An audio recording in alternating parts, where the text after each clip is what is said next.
ನಮಸ್ಕಾರ ಸ್ನೇಹಿತರೆ, ಪಿಎಂ ಕಿಸಾನ್ ಯೋಜನೆಯ ಅಪ್ಡೇಟ್ಗೆ ನಿಮಗೆಲ್ಲ ಸ್ವಾಗತ. ಸ್ನೇಹಿತರೆ, ಪಿಎಂ ಕಿಸಾನ್ ಯೋಜನೆಯ ಹಣ ಕೆಲವೊಂದು ಫಲಾನುಭವಿಗಳಿಗೆ ಜಮಾ ಆಗಿರುವಂತದ್ದು ಅಂತ ಮಾಹಿತಿ ಬರ್ತಾ ಇದೆ. ಇದು ನಿಜಾನ ಅಥವಾ ಸುಳ್ಳ ಅಂತ ನೋಡೋಣ ಬನ್ನಿ. ಹಣ ಜಮಾ ಆಗಿದೆ ಅಥವಾ ಇಲ್ಲ ಅನ್ನೋದು ಹೇಗೆ ಚೆಕ್ ಮಾಡೋದು ಅಂದ್ರೆ pmkisan.gov.in ವೆಬ್ಸೈಟ್ಗೆ ಭೇಟಿ ನೀಡಿ ಪಿಎಂ ಕಿಸಾನ್ ಯೋಜನೆಯ ಪೇಜು ತೆರೆದುಕೊಳ್ಳುತ್ತದೆ. ಅಲ್ಲಿ ನೀವು ನಿಮ್ಮ ರಾಜ್ಯವನ್ನು ಆಯ್ಕೆ ಮಾಡಿಕೊಳ್ಳಬೇಕು. ನಂತರ ನಿಮ್ಮ ಜಿಲ್ಲೆಯನ್ನು ಆಯ್ಕೆ ಮಾಡಿಕೊಳ್ಳಬೇಕಾಗುತ್ತದೆ.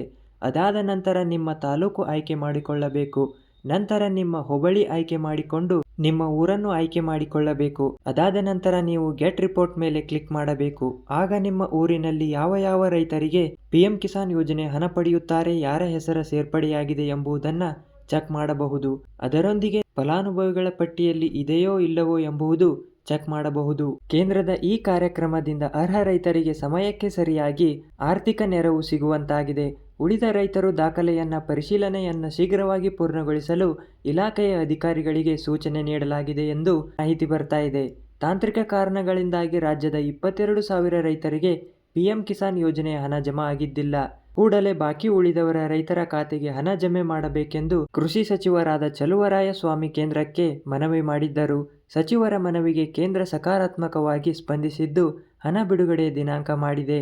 ನಿಮ್ಮ ಒಂದು ಕಂತಿನ ಸ್ಥಿತಿಯನ್ನ ತಿಳಿಯಲು pmkisan.gov.in ವೆಬ್ಸೈಟ್ಗೆ ಭೇಟಿ ನೀಡಿ ಬೆನಿಫಿಷರಿ ಸ್ಟೇಟಸ್ ಕ್ಲಿಕ್ ಮಾಡಿ ಆಧಾರ್ ಅಥವಾ ಮೊಬೈಲ್ ನಂಬರ್ ಹಾಕಿ ನಿಮ್ಮ ಒಂದು ಮಾಹಿತಿಯನ್ನ ಚೆಕ್ ಮಾಡಬಹುದು. ನಿಮ್ಮ ಹಣ ಬಂದಿದೆ ಅಥವಾ ಇಲ್ಲ ಎಂಬುದು ಇಲ್ಲಿ ತಿಳಿಯುತ್ತದೆ. ರೈತರಿಗೆ ಪ್ರಮುಖ ಸೂಚನೆಗಳನ್ನು ನೋಡೋದಾದ್ರೆ ತಕ್ಷಣ ಈ KYCಗಳನ್ನು ಪೂರ್ಣಗೊಳಿಸಬೇಕು. ಬ್ಯಾಂಕ್ ಖಾತೆ ಮತ್ತು ಆಧಾರ್ ಲಿಂಕ್ ಪರಿಶೀಲನೆ ಮಾಡಬೇಕು. ನಿಮ್ಮ ದಾಖಲೆಗಳಲ್ಲಿ ತಪ್ಪಿದ್ದರೆ ಸರಿಪಡಿಸಿಕೊಳ್ಳಬೇಕು. ಇವುಗಳನ್ನು ಮಾಡಿದರೆ 22ನೇ ಕಂತು ತಡವಾಗದೆ ನಿಮ್ಮ ಒಂದು ಬ್ಯಾಂಕ್ ಖಾತೆಗೆ ಜಮಾ ಆಗಲಿದೆ ಸ್ನೇಹಿತರೆ. 22ನೇ ಕಂತು ಪಡೆಯಲು ಅರ್ಹರಾಗಿರುವ ರೈತರು ಫಾರ್ಮರ್ ಐಡಿಯನ್ನು ಹೊಂದಿರಬೇಕು. ಹಲವು ರಾಜ್ಯಗಳಲ್ಲಿ ಇದು ಕಡ್ಡಾಯವಾಗಿರುವಂಥದ್ದು.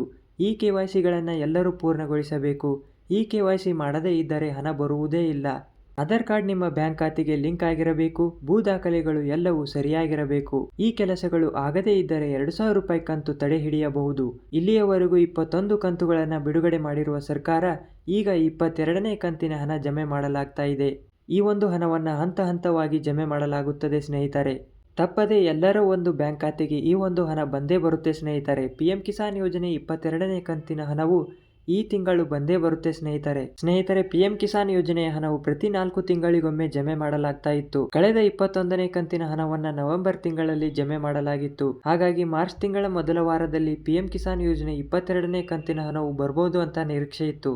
ಆದರೆ ಈಗ ಪಿಎಂ ಕಿಸಾನ್ ಯೋಜನೆ 22ನೇ ಕಂತಿನ ಹಣ ಈಗಲೇ ಹಂತ ಹಂತವಾಗಿ ಜಮಾ ಆಗ್ತಾ ಇದೆ ಸ್ನೇಹಿತರೆ ಈ ಯೋಜನೆಯಡಿ ರೈತರಿಗೆ ವರ್ಷಕ್ಕೆ 6,000 ರೂಪಾಯಿದಂತೆ ಹಣವನ್ನ 3 ಹಂತಗಳಲ್ಲಿ ಪ್ರತಿ ಹಂತಕ್ಕೆ 2,000 ರೂಪಾಯಿ ಹಣವನ್ನ ರೈತರ ಖಾತೆಗೆ ನೇರವಾಗಿ ಜಮಾ ಮಾಡಲಾಗುತ್ತದೆ. ಈ ಹಣವನ್ನು ಪಡೆಯಲು ಅರ್ಹರಾಗಿರುವ ರೈತರು ಯಾರಂದ್ರೆ ಈ KYCಗಳನ್ನು ಪೂರ್ಣ ಮಾಡಿದವರು, ಸಕ್ರಿಯ ಬ್ಯಾಂಕ್ ಖಾತೆ ಇರುವವರು, ಸಣ್ಣ ಮತ್ತು ಮಧ್ಯಮ ವರ್ಗದ ರೈತರು, ತಮ್ಮ ಹೆಸರಿನಲ್ಲಿ ಭೂಮಿ ಹೊಂದಿದವರಿಗೆ ಈ ಒಂದು ಹಣ ತಪ್ಪದೇ ಬರುತ್ತದೆ ಸ್ನೇಹಿತರೆ. ಪ್ರಧಾನಮಂತ್ರಿ ಕಿಸಾನ್ ಸಮ್ಮಾನ್ ನಿಧಿ ಯೋಜನೆಯಡಿ ಸರ್ಕಾರವು ಸಣ್ಣ ಮತ್ತು ಮಧ್ಯಮ ವರ್ಗದ ರೈತರಿಗೆ ವರ್ಷಕ್ಕೆ 6,000 ರೂಪಾಯಿ ಸಹಾಯಧನ ನೀಡುತ್ತದೆ ಸ್ನೇಹಿತರೆ. ಈ ಒಂದು ಹಣವನ್ನ 3 ಹಂತಗಳಲ್ಲಿ 2,000 ರೂಪಾಯಿದಂತೆ ನೇರವಾಗಿ ರೈತರ ಬ್ಯಾಂಕ್ ಖಾತೆಗೆ DBT ಮುಖಾಂತರ ಜಮಾ ಮಾಡಲಾಗುತ್ತದೆ. ಇನ್ನು ಸರ್ಕಾರಿ ಉದ್ಯೋಗಿಗಳಿಗೆ ಈ ಒಂದು ಹಣ ಬರುವುದಿಲ್ಲ, ದೊಡ್ಡ ಜಮೀನು ಮಾಲೀಕರಿಗೆ ಈ ಒಂದು ಹಣ ಬರುವುದಿಲ್ಲ ಮತ್ತು ಆದಾಯ ತೆರಿಗೆ ಪಾವತಿಸುವವರಿಗೆ ಈ ಒಂದು ಹಣ ಬರುವುದಿಲ್ಲ ಸ್ನೇಹಿತರೆ ಈ ಒಂದು ಮಾಹಿತಿ ಇಷ್ಟವಾದರೆ ನಮ್ಮ ಚಾನಲ್ಗೆ ಸಬ್ಸ್ಕ್ರೈಬ್ ಮಾಡಿ.